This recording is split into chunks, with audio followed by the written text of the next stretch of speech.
They talk about Marcus Aurelius like he was some gentle sage sitting in a marble courtyard writing poetry about peace. They don't tell you where those words were written. Not in a palace, not in a temple, but in a military tent on the Danube frontier in the middle of the Marco-Manic Wars, a conflict that swallowed over a decade of his life.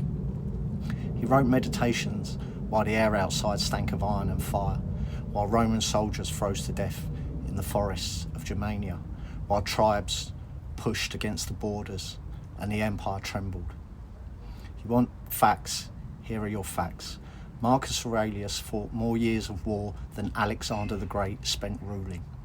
He spent 14 of his 19 years as emperor on campaign, not in Rome, on the front lines. He wasn't a monk, he wasn't a motivational speaker. He was the man who had to send legions into slaughter to keep an empire breathing. The man who sold palace treasures and sold slaves to fund the war. The man who ordered executions, crushed rebellions, and expanded Roman territory with force, because that's what the world demanded. They want to separate the emperor from the warrior, the philosopher from the killer, the pen from the sword, but they were never separate. Stoicism wasn't serenity, Stoicism was armour. It was the only thing that stopped the man from becoming the monster the job required. That's what they don't get. They think Marcus Aurelius is different from Alexander, different from Caesar, different from Genghis. But power is power, empire is empire, and duty is a blade that cuts the same in every age. The circumstances change, the weapons change, the titles change. But the burden? The burden is identical.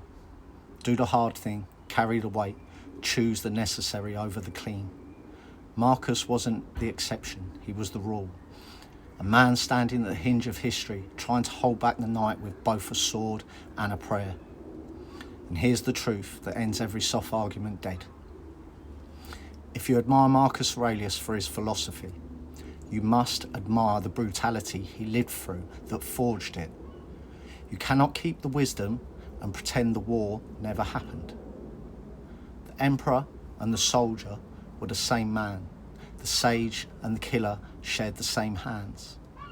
The meditation survived because their author did not flinch, not from power, not from blood, not from truth. And if someone can't see that, they're reading the quotes, not the man.